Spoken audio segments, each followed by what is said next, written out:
Amen? He is the King of Kings. He is the Lord of Lords. And today morning, kilalanin pa natin kung sino ang Panginoong Hesus sa ating buhay. Amen? Amen. So, ngayon, alam mo ngayong petsa, no? Today is 22nd.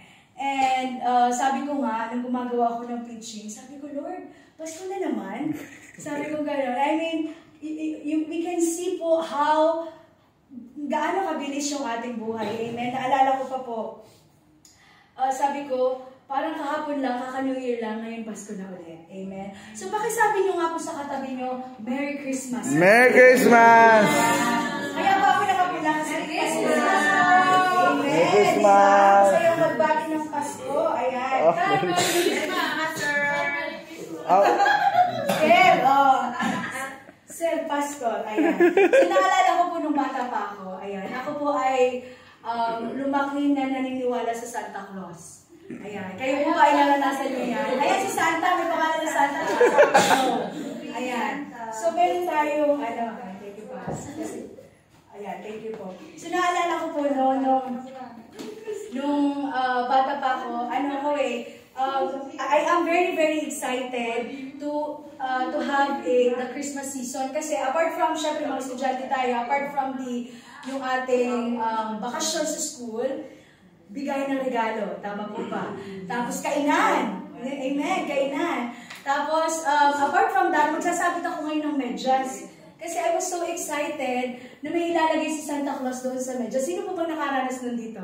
Lahat ba tayo dumaan sa Santa Claus? Hindi lang medyas, sako. Sako, yes! Naalala ko yung pisa ko, dinagay nito sa puno para daw mas madaming ilalagay yung Santa Claus. Doon na daw niya iaabang sa labas, no? So, ganun po yung ating karanasan. And, quote-unquote, we can say that that is the tradition of a Christmas. No, yan ang kinamulatan ng majority of the people.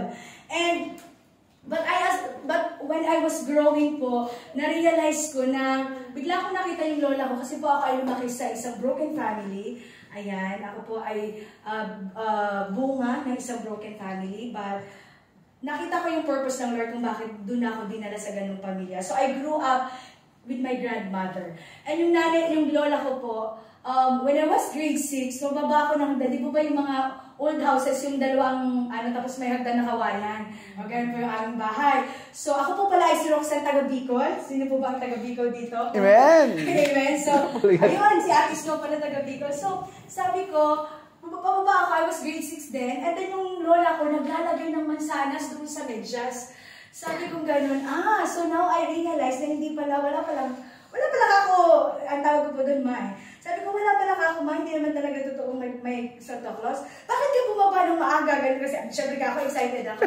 So that was me. I cannot forget that experience. Hindi ko po yun makakalimutan. And then, at some point, nung nalaman ko po yun, syempre, grade 6 na ako noon, and some of my cousins, high school na sila, hindi pa nila alam.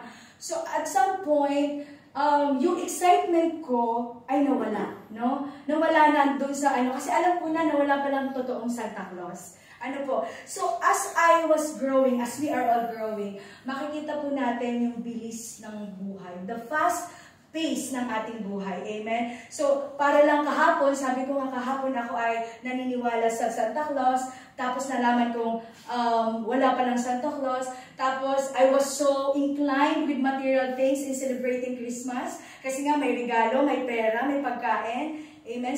Ang iba nga sabi nila, hinihintay nila ang Pasko dahil doon lamang sila nakakakain ng salad.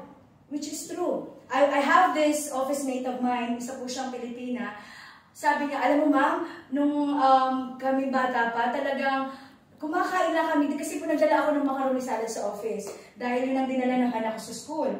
So sabi nung office mate ko, alam mo ma'am, itong pagkain na ito, nakakain ko lang to every Christmas. So we can see kung gaano nagto-turn around. Ngayon, pag dito tayo sa UAE, ang ating buhay po, simple lamang pag gusto mong magkumain ng macaroni salad, bibili ka ng 2 dirham na macaroni, merong fruit cocktail na tapos yung manok, magkano lang the cheapest. Amen? So ganun po katindi ang pace ng ating buhay. And as we are growing, makikita natin that maybe before yung ating pag-iisip ng Pasko is mostly of the material things. Kasi yun ang kinasanayan, sabi ko nga kanina, yun ang tradition. Pero habang po tayo ay lumalalim sa Panginoon, mas nakikita natin ang totoong meaning ng Pasko. Amen ba? Mas nakikita natin ang realidad ng buhay. So ngayong umaga po, I want you for the past 11 months. Ayan. Nung nakaraang 11 months po ng inyong buhay, huwag na po natin isama yung 2023, no? From January 1, 2024 hanggang ngayon, December 22, 2024. Ano po ba, kumusta po ba kayo? Ayan. Kumusta ba kayo? Kanina nagtatanong si Pastor Jane, ano ba yung pinagpapasalamat niyo from the beginning? But none of us is a little bit, siguro nga, totoo no, minsan nahiya, a little bit scared, ayaw umiyak. Amen? But if we will reflect, ano na po ba yung ating buhay from that January hanggang ngayon? Amen? So pakisabi nga po sa iyong katabi, kumusta ka naman, kapatid? Kumusta? Yes. Kumusta ka naman? Mabuti ka ba? Amen? So, maybe some of us, no? Maybe some of us are, for the past 11 years, the life is so blurry. Parang ang labo. Maaari ang iba sa atin ay sobrang masaya from beginning hanggang ngayon, wala ka problema. May gano'n na. May gano'n na na tao na talagang parang wala siyang inisip na problema. Ang iba naman punong-puno ng challenges.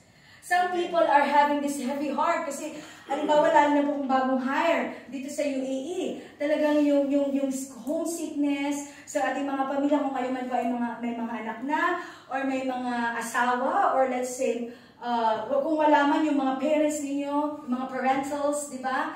Yun yung mga iniisip natin, no? So, kumbaga po, parang ang hilab, ito ba yung taon ninyo na very messy ang buhay natin? Or did you make any wrong decisions? Ako, sana hindi na pala ako pumunta ng UAE.